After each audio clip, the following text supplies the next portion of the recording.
It was compact as a box of dominoes. It was untouched by the faintest sprinkle of modernism, and it bespoke old Rome in every alley, shop and precinct.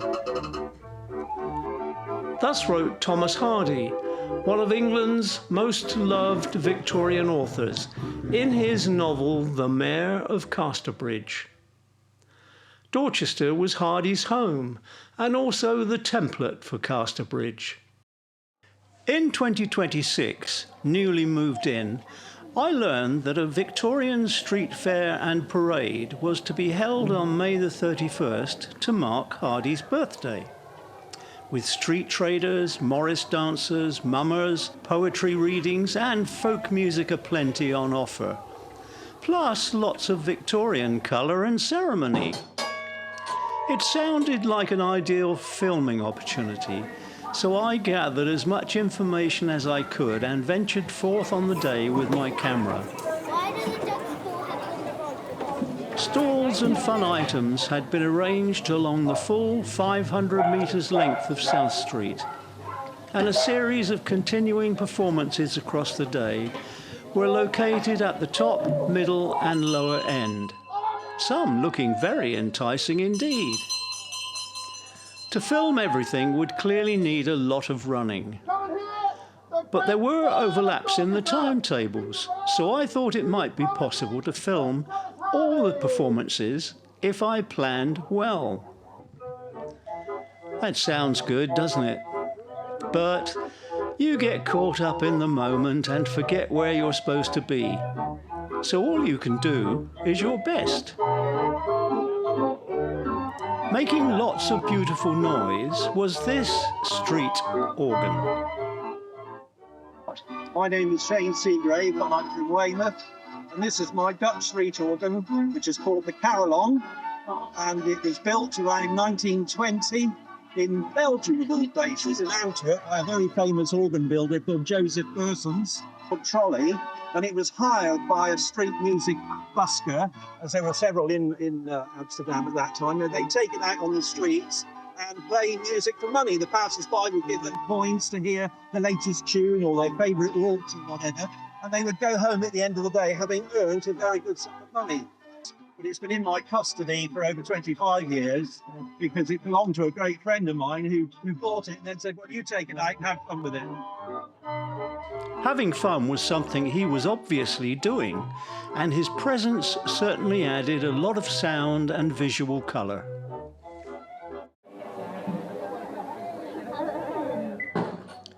Good try, laddie.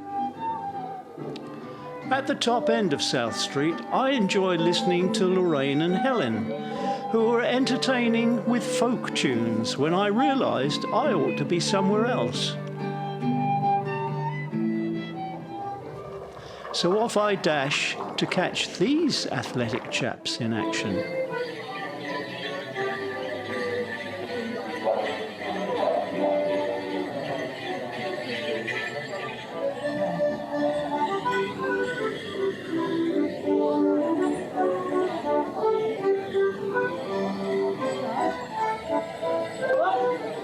I'm not sure how much Morris dancing is good for you in one go, so I'll cut there and return later. Oh, good shot, laddie! Off I dashed again and bumped into this helpful gentleman. I'm Alistair Braidwood. I'm one of the organisers of the Thomas Hardy Victorian Street Fair. Well, this is a celebration of Thomas Hardy and his Casterbridge. It's his birthday on Thursday, the 4th of June, whenever that is. And so we try and get this fair one of the weekends either side of his birthday. Oh yes, the parade. So that's the Hardy Society's big do. There's a parade of a lot of the town dignitaries starting at the Corn Exchange, they'll stop at the town pump for a few speeches and poems, and then up to Hardy's statue at top of town to lay a wreath there. And that's what this whole day is built around, really, is the parade.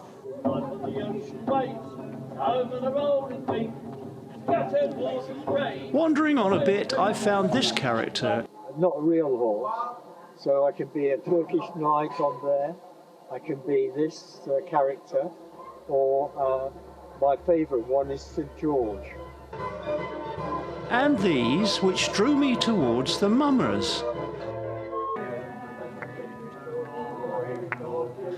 They were attracting so many spectators, I could hardly find a suitable filming position. But here's a taste of what they were up to.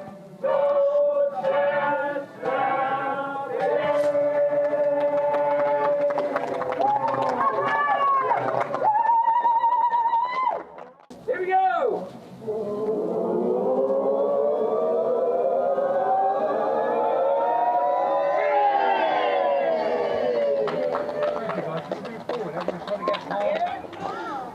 I am not number 6. I am a penny farthing.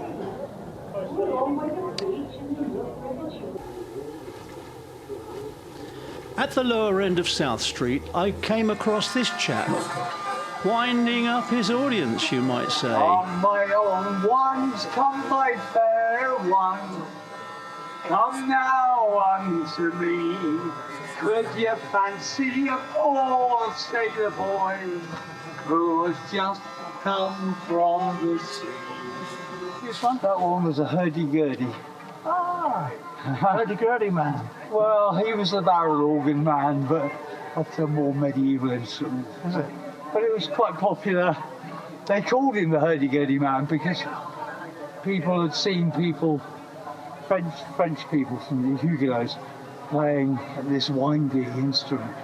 So when the barrel organ came along, they called him the hurdy-gurdy man.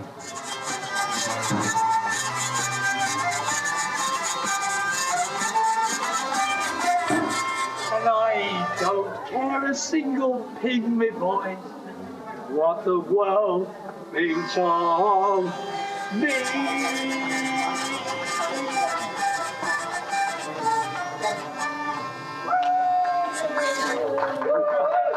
There we go, thank you so much.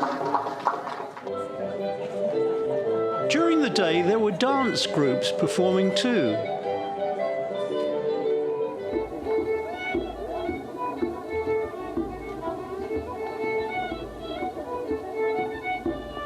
Also, many readings of Hardy's works. Smiling into the fire, he who played stood there, bowing it higher and higher.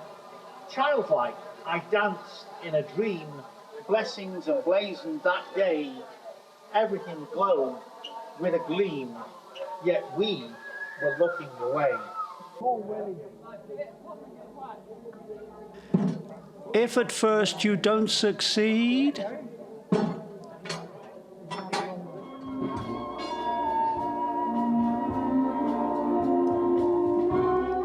arriving at Cornhill at the top end of South Street, I stopped a while to listen to the military band.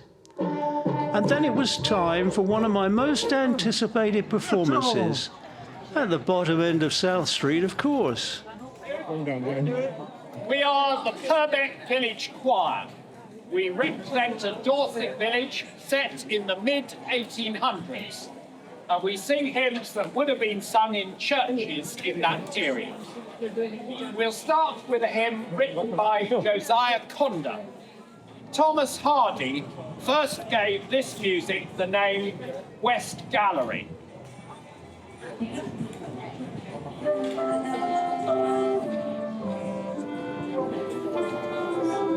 I like this little bunch because they exemplify the way music was created and played at church services during the 19th century. Until, that is, they were displaced by the arrival of the organ. The story of how that happened is perfectly told in Hardy's story Under the Greenwood Tree, subtitled The Mellstock Choir.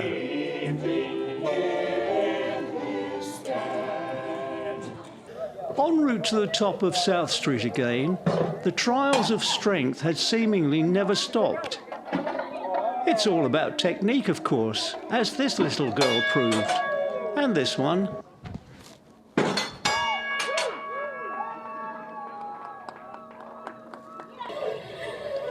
Ah, yes, Morris. They kept bashing away. Did you know Morris can be soloised too? At the bottom end of South Street were members of the Noath Fort Garrison from Weymouth. Gunnar Wilde told me more. We're based at Weymouth at the Noath Fort. It's we live firings there every second Sunday of the month usually, and other events throughout the year. Well, this is the Spider Enfield. Can be muzzle loaded, hence you've got the ramrod. But also this one here can be breech loaded, like a Martini Henry, with a cartridge. That's the first proper breech rifle they invented. So that's that one. Back again at the top, phew, a more modern military displayed their talents.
As the afternoon wore on, attention turned to the town ceilidh, which was held on Cornhill. Alistair led the dancing and a band of fine musicians played.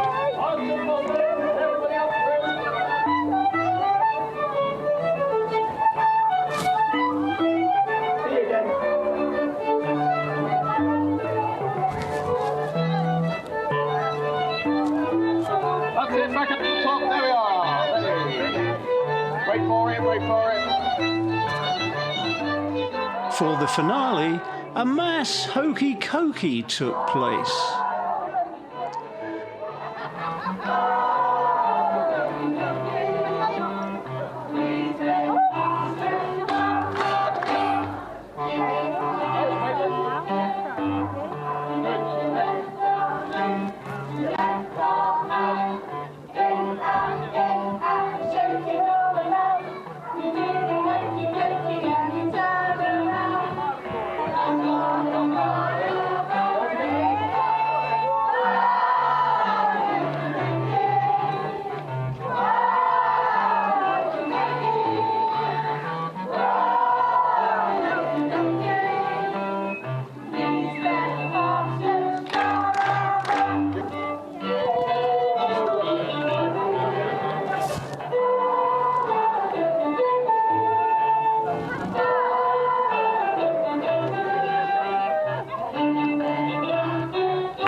But what about the parade, you may be asking?